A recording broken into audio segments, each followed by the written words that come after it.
what is a food forest? Well, basic definition is a food forest mimics nature by imitating forest systems. Now, I know what a lot of you are thinking. How in the world can you grow an abundance of food in a forest system? Seems counterintuitive, right?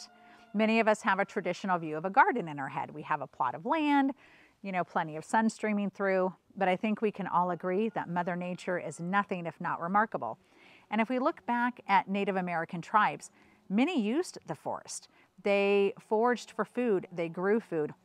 So there's a lot we can learn by studying Native American practices, but also by studying our forest systems.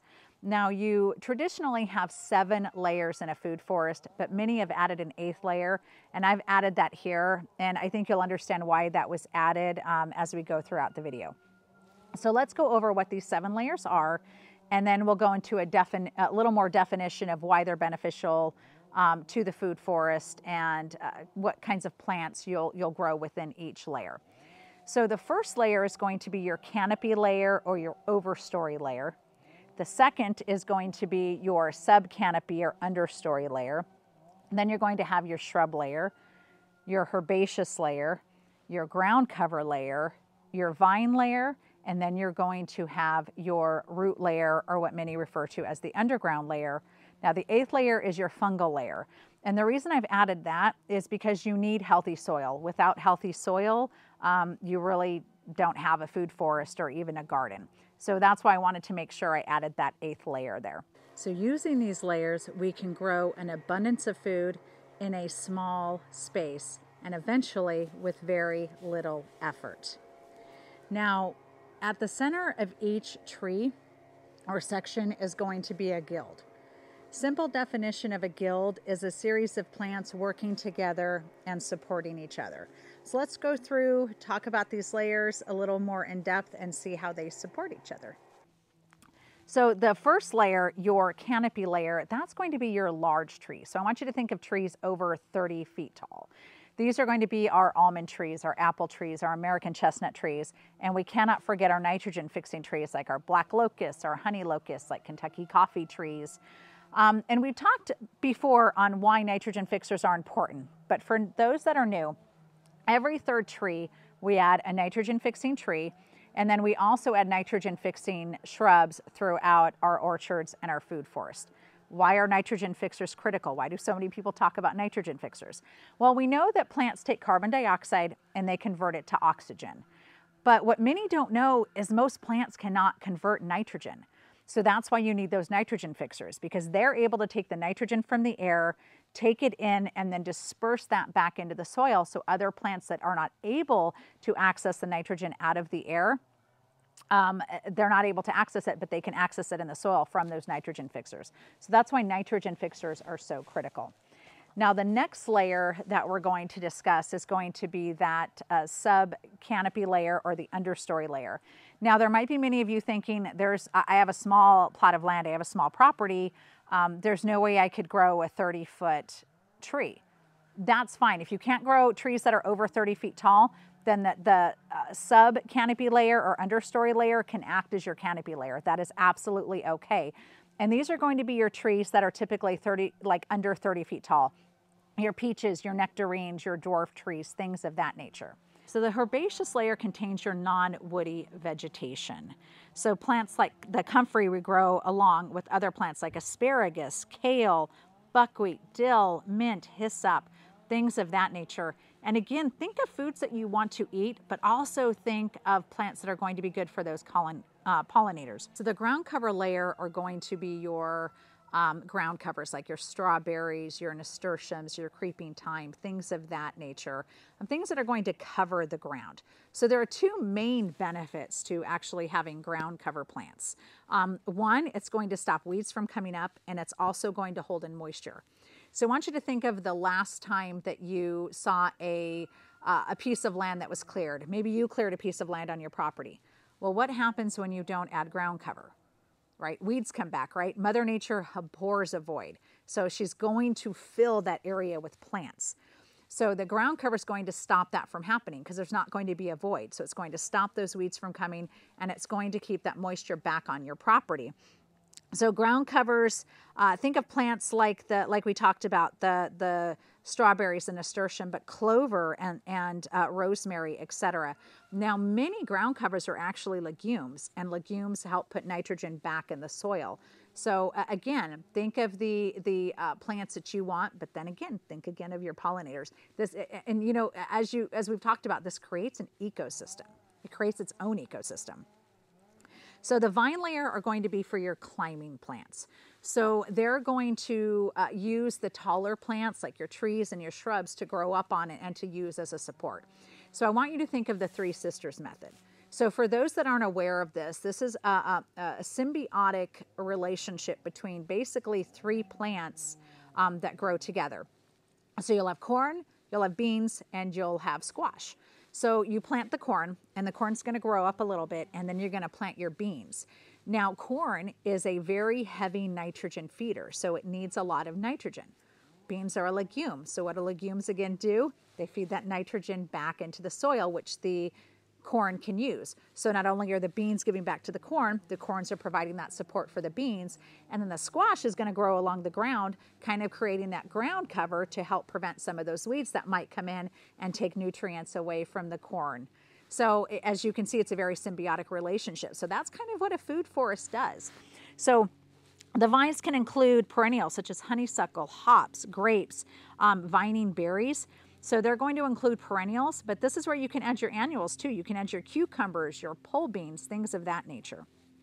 Now the root layer are going to be those plants that are underground. So these are going to be like your garlic, your onion, your potatoes. And we're actually going to be planting walking onion next spring, so we're really excited about that. We'll definitely do a video on that and let you know how it goes.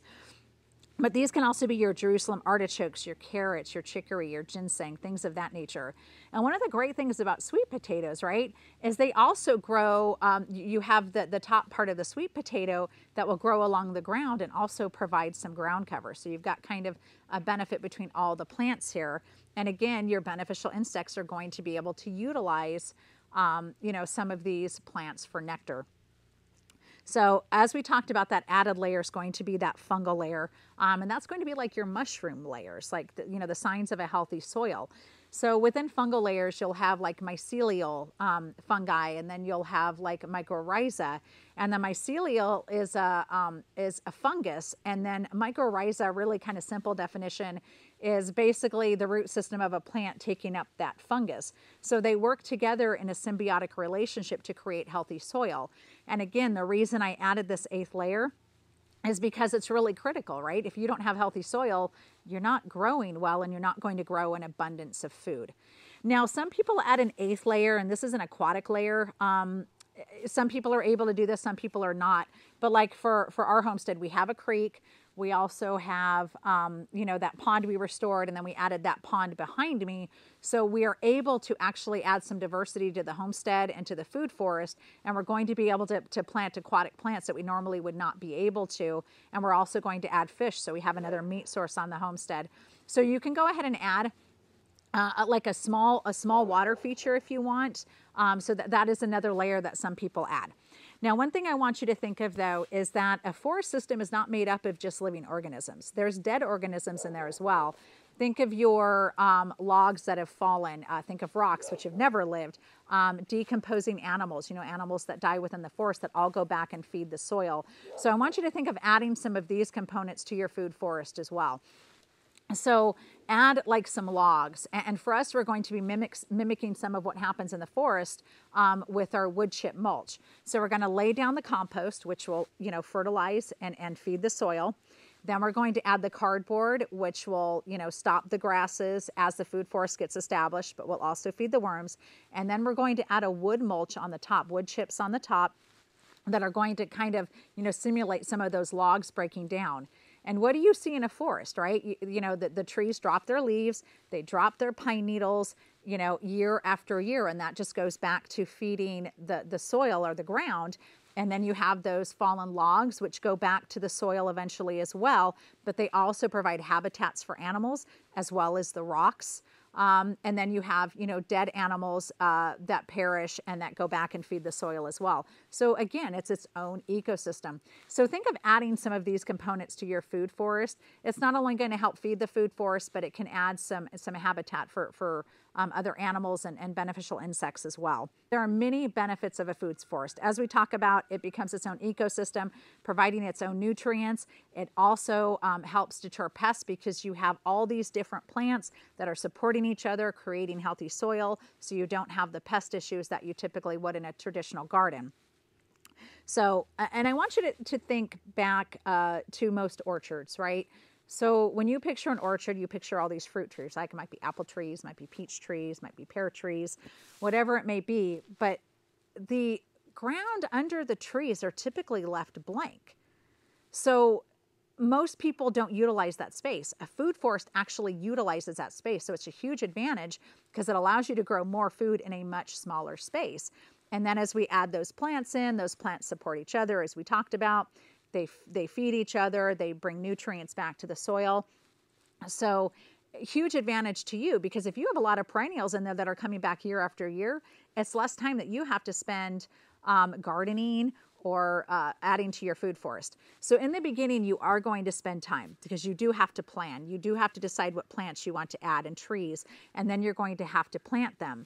But as your food forest gets established, it's going to require less and less work, except for those annuals that you're going to be planting. Like we love tomatoes, we love peppers, things of that nature. So there's a lot of time benefit in growing a food forest. And a food forest also, because you have these ground covers, because you have this herbaceous layer, because you have everything kind of providing mulch, it's going to hold in moisture. So in some areas you may never need to water. Some areas you might need to water some, but you're not going to need to water as much as you normally would because it's going to hold on to that moisture. And that is critical, especially in areas that see a lot of drought. All right, so one note I want to make is make sure that you are adding plants for your zone, right? Like we do want to try to grow citrus trees, but the only way we're going to be able to do that here in Western North Carolina now is to put them in the greenhouse.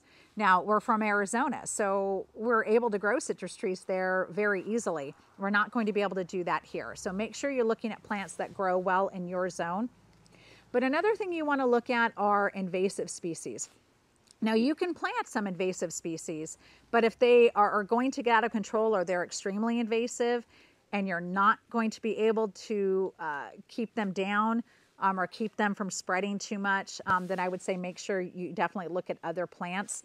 It's like here in North Carolina, they planted the Chinese silvergrass and the multiflora rosebush and the kudzu, and why they can be great plants on their own, like kudzu is a nitrogen fixer, because they planted a super invasive species, even though it was for the best of intentions. Like that kudzu is killing trees because it doesn't just grow up a tree like a regular vining plant would. It's actually growing up those trees and suffocating them and killing the trees. So look for, if you're not able to keep them from going out of control, I want you to really focus on planting species that are not that invasive. And again, just check your zone. So one last point I want to make. For years, we have been growing food in a monoculture system, right? And I know that that has fed millions of people for a lot of years. And I'm sorry, the dogs are barking because FedEx just showed up. So hopefully you can still hear me okay. But we've been growing food like this for years. And like I said, I understand it feeds a lot of people. But we are starting to see cracks in that system, right? We're seeing the topsoil eroding. We're seeing the runoff of water that are going into other farms, creating E. coli and bacteria. They're heavily reliant on commercial fertilizers. And right now there's a fertilizer shortage because of the fuel shortages, because of the issues that we're having. Farmers can't get grain. They're not able to get fertilizer to grow the grain. And then the ranchers are not able to get the grain to feed their cows, And if we go back to regenerative agriculture, if you're feeding your cows grass, then you're not reliant on the grains. But look at these monocultures, right? They add pesticides after pesticide after pesticide, and then the pests become resistant to it. And then we have to put stronger or more pesticides on, and it creates this really toxic cycle, right? Well, what if we just took ruminant animals and actually, fertilize, the farms that way? So God has given us a design, right? God has given us all the tools that we need to grow food and to heal our planet. I think we just need to pay attention to it. And for many years, we haven't. So a food forest is a great way to create that ecosystem, create an abundance of food for yourself, save yourself time, and really utilize nature to heal nature. So I hope you learned something in this video. Let me know if you have any questions. I would love to hear about your food forest experience, if you've grown one, if you're planning on growing one, and just would love to learn from each other. I mean, that's one of the great things about homesteading, right? Is this great community where we can learn from each other. So we really appreciate you. Again, thank you for joining. God bless you and your family. We hope to see you on the next video. Thanks so much. Bye.